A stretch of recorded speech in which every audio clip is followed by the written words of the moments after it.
What's going on, moviegoers? If you're new to the channel, my name is Christian. Welcome to C-Roll Productions. I just got done watching The Boys Episode 4, Wisdom of the Ages, you guys. And this is by far one of the greatest episodes of The Boys. This episode was so well thought out.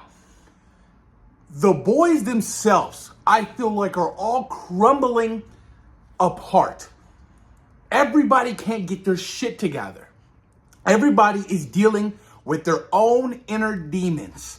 And it's showing through season 4. Anthony Starr as Homelander in this episode, as a series as a whole, has been extraordinary. This episode in particular, you guys, where he goes back to the lab where he was tortured at a very young age. Hasn't been back since he was released. You can just feel the absolute fear in that laboratory. I was on the edge of my seat whenever he started talking, whoever he started looking at. Or even when the guy was like, the security cameras are going off, what's going on? And you just see the elevator lights going, doo, doo, doo, and somebody was coming, and then Homelander got there. Whenever Homelander is on screen, I am terrified. He's one of the all-time greatest villains. I put him up there with Darth Vader. I put him up there with Thanos. I put him up there with Nurse Ratched. He is absolutely extraordinary. And to see the upbringing and the backstory and kind of get an understanding of his own inner demons and why he struggles so much, all the things that were revealed, him being tortured, him being teased, so you kind of understand where he's coming from. But that doesn't justify what he's done and what he's doing. He has been a menace to society, you guys.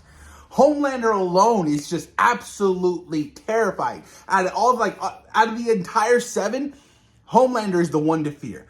Not even Firecracker, none of those fools. Homelander, not the Deep, not A-Train. He is the head of the snake. And this episode just showed you how far and how crazy he's willing to go to feel better. You guys, I love the fact that we didn't even get to see Ryan, his son, this episode. This was all about him. And of course, the boys as well. We'll talk about, their own individual struggles. But when he put that dude in the oven and he explained to him, hey, you want to play this game we used to play when I was a kid? And he was like, all of a sudden, nobody remembers nothing. Oh, I don't remember Homelander.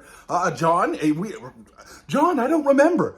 And then he started bringing up these memories of how he was treated in this laboratory. And he was like, you put me in this oven. You burned my skin. And it still hurt like hell. Get in there. I was like, oh, shit. No, they're doing it. Absolutely crazy. The cake did look good, though. And then the other dude, I forgot his name, the other bald guy. That whole story of how he was caught, playing with his willy, and he started making fun of him. He nicknamed him Squirt. I was like, Jesus Christ. And then what he made him do, he wanted him to feel ashamed and embarrassed like he did at that exact moment when he was younger. Because he had his needs. He was growing up. He was a teenager. That whole scene was crazy. And he was like, you have 2 seconds to get hard, or I'm going to burn a hole through your willy. I was just like, no way. This is that whole scene was brutal. That whole scene, even the other chick who came downstairs, the coordinator, right? The head honcho of it all. He left her alive. He didn't kill her. He left her alive because he wanted her to suffer. Yeah, we're just doing our jobs. The whole backstories, I didn't like. He literally started killing White right out of the womb. She's like, yeah, you killed a couple of nurses and doctors. You use your heat vision right out of the stomach. I was like, oh my God. Yo, so he's literally been a lab rat since day 1. He's been a murderous man since day 1. Crazy to me. It always has this perspective of, what if the great parents, what if the responsible parents, what if the Martha and Jonathan Kent would have found Homelander? He would have been a completely different person, right? Because essentially he's like Superman. What's that movie James Gunn produced not too long ago? Brightburn. That's exactly, essentially what it is, right? But obviously he's not an alien. He's not human. Ooh, man, you guys, this episode was so good.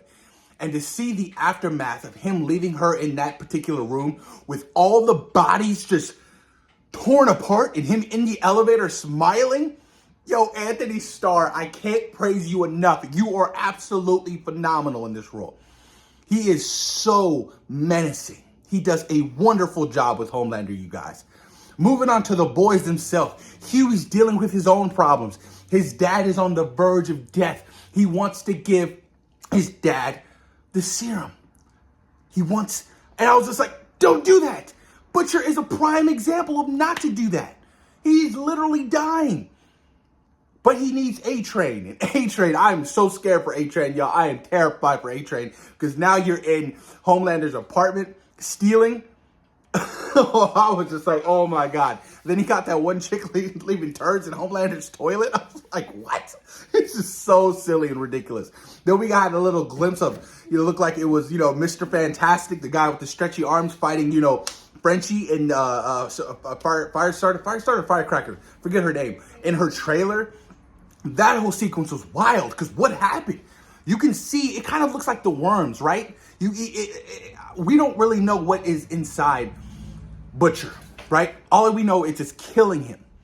He blacked out and it was like a massive explosion of blood and just everywhere. Even Butcher doesn't know what's going on. He's like, what? I can't wait to have that part of his story unravel. I love that we got a subtle little cameo appearance from Gen V. If you guys haven't seen Gen V, it's the spinoff that aired earlier this year. Fantastic, fantastic show. Highly suggest you guys check it out. And Starlight, whoo, man. Firecracker or Firestarter, I keep forgetting her name, but she absolutely was just bodying her in front of the media. It got to the point where she couldn't even take it anymore. She ruined her rep. She ruined her, her image. People now parting ways with her because of what she did. It's all over social media. She almost killed her because she kept revealing all these dark, hidden secrets of Starlight that she didn't want out. Doctor's records, all of that stuff. How she accidentally blinded a mother of 3 in the supermarket because she didn't know how to control her powers. Frenchie dealing with his thing and his lover. Not really knowing how to tell his lover that he was the one who killed his whole family. Man, you guys, this episode was so good. This episode was absolutely phenomenal. I am so impressed with this season so far, you guys. This is just the beginning. Let me know if you guys want me to do more videos of the boys. I mean, I was so excited. I really wanted to talk about this latest episode, you guys. But let me know what you guys think, your honest thoughts on this season so far, or even just as a series as a whole. What do you guys think? What's been your favorite moment so far out of season 4? Post your comments down below. And of course, thank you guys for taking time out of your day for watching C-Roll Productions. Peace.